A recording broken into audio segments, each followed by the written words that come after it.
Hello, Wranglers. Mr. Kamiyama.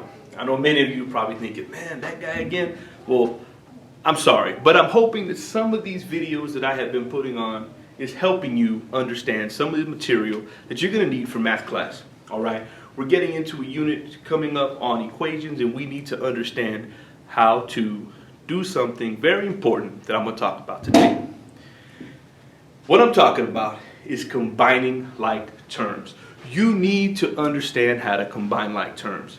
And before you understand how to combine like terms, you need to know what like terms are. What like terms are terms that have exactly the same variables. For example, if we look up on the board here, 4x and 3y are not like terms. They are unlike terms. And the reason why they are not like terms is because this has an x and this has a y. But if we look at 4x over here and 5x, those are like terms because they have exactly the same variables. All right? Now, sometimes numbers that don't have variables are called constants. Those are also like terms, and we'll talk about those a little bit later. But let's talk about how we're going to combine like terms. Okay?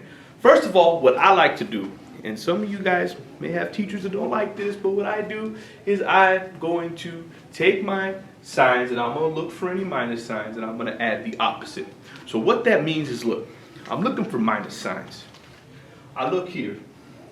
That's a minus sign right there. You see it? So what I'm going to do is I'm going to change those signs. Remember, we did this last week. So what I'm going to do is I'm going to take my minus sign and I'm going to change it to a plus. Once I do that, I look at the number to the right, which is the 3y, and I say, okay, what's the opposite of 3y? It's negative 3y. And in doing this, this is going to help me combine like terms in a simpler way. All right, so do I change this sign? Nope, because it's a plus.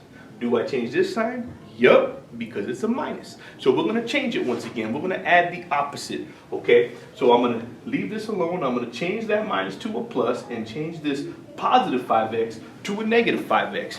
Now, what I'm going to do next is now I'm going to go ahead and I'm going to combine my like terms. So look at what I do. The first thing that I do is I like to circle the like terms that I have. So I'm looking here, I got a 4x. I ask myself, is there any other like term in this problem? Negative 3y? Nope. 8y? Nope. And the reason why they're not is because there's no x. How about negative 5x? Yup, that is a like term. So I'm going to circle that one too. Now I got to go back to what we learned before, adding integers. We ask ourselves, are these two signs the same or are they different? They're different. And because they're different, we're going to subtract these problems, subtract these terms. So what's 4 plus negative 5? The terms are different, so we're going to subtract. What's 5 minus 4? 1. So I'm going to get a 1, and we're going to make sure that we include that variable, which is x. So now those are gone. You see how I cross them off like so? I do that so I don't add them again. Okay?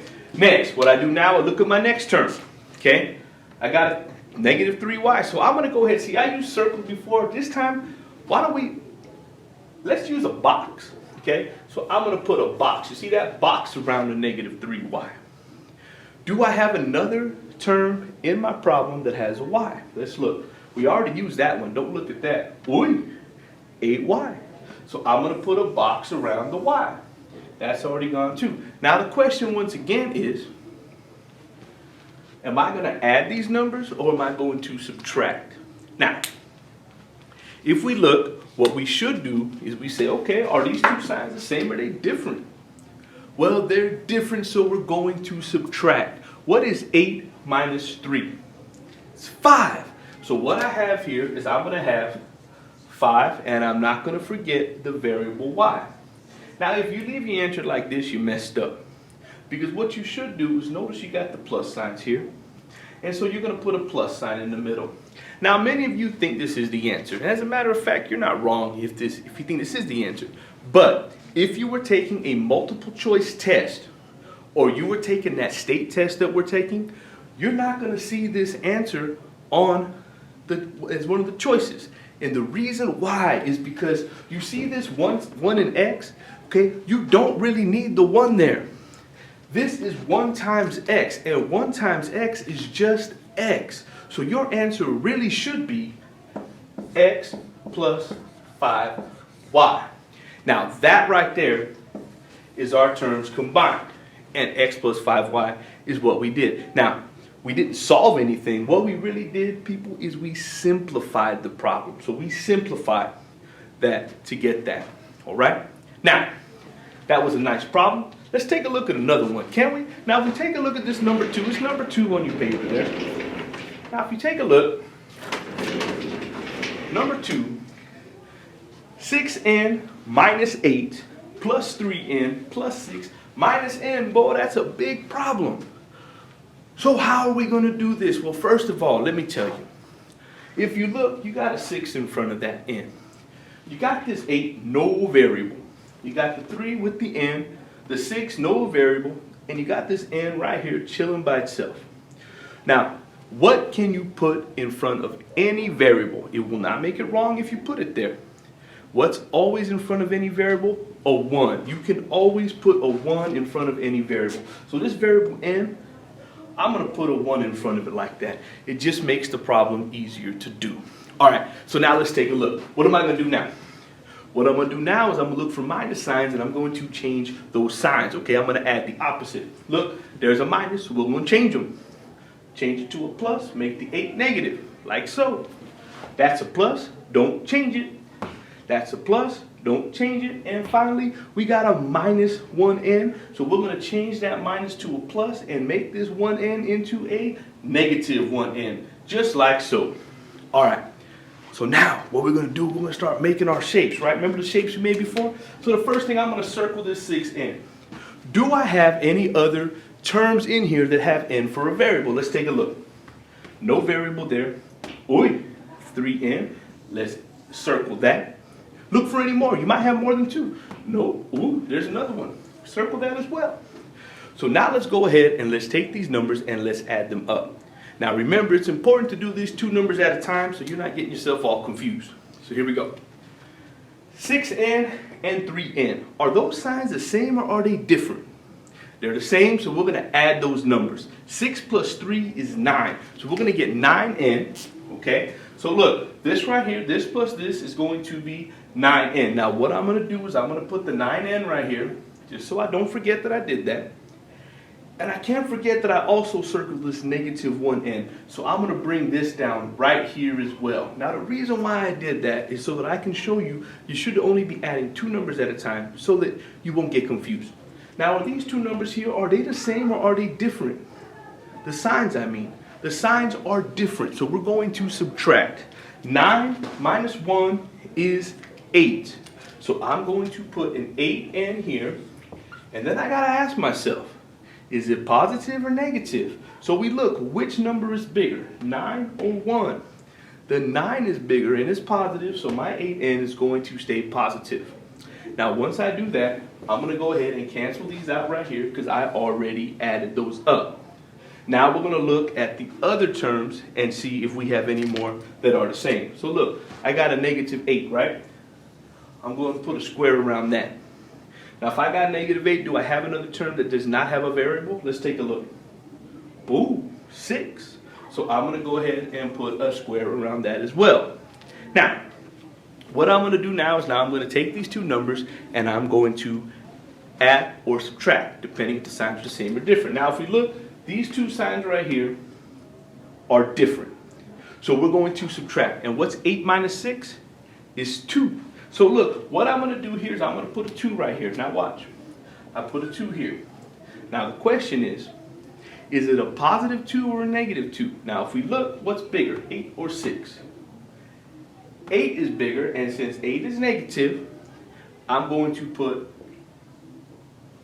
a negative in between those numbers right there. So 8n minus 2 is our answer. Now I know some of you may be thinking, but wait a minute, I got a different answer. I got 8n plus negative 2, which some of you may have. But if you look, people, 8n plus negative 2 and 8n minus 2 are the same thing. all right? Because if you were to take 8n minus 2 and change the signs, make that a plus and that a negative, it's the same thing. But if you're taking a multiple choice test or the state test or something like that, this answer is going to be this is the answer that's going to be on that test. So please make sure you understand that, okay? All right. Now, we got one more thing to do. One of my favorite properties in math is something called the distributive property. All right. To me, it's one of the most important. Look at this. Breaking my board. So if we look here we go. This problem right here, 5. Now you may say, what's that? That's multiplication. So it's 5 times 3n minus 4.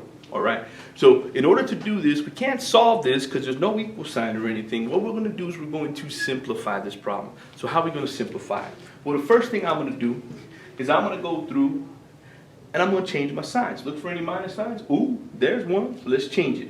That minus is going to become a plus, and that 4 is going to become negative. Now, how we get rid of the parentheses, because that's what the distributive property does. The distributive property is going to take this 5 and distribute it to everything inside the parentheses, which will then get rid of the parentheses. So how do we do that? Well, let's take a look. We take the 5 right here, and what we do is we're going to distribute the 5 to the 3n. Now, what does that mean, distribute? That means we're going to multiply, okay? So what's 5 times 3? 15. So I'm going to take 15 here and include the n. So it's 15n, okay? Then we're going to bring that plus sign down right here. Now look. Now we're going to take this 5 and we're going to distribute the 5 to the negative 4. So we're going to take that 5 and multiply it to the negative 4 as well. Now remember how we multiply. What's 5 times 4? Is 20. Notice I didn't care about signs yet. 5 times 4 is 20. Now the question is, are these signs the same or are they different? They're different, and when signs are different, your answer is going to be negative. All right?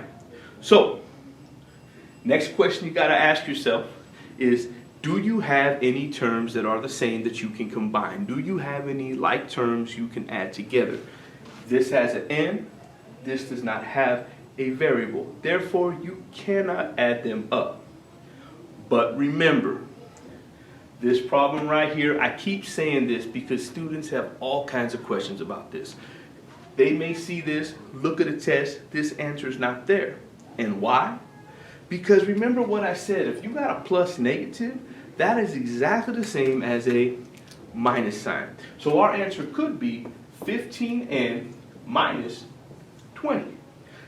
These two are the same thing, okay? But this answer right here is the one you would see on a multiple choice test. All right. Now, hopefully this made a little sense to you. Next week, what we're going to do is we're going to be combining it. We're going to take problems that have the distributive property, but then after distributing, we're going to have to do some combining like terms. All right. So we'll save that for next time. Hope y'all enjoy this worksheet. Do it well, and thank you.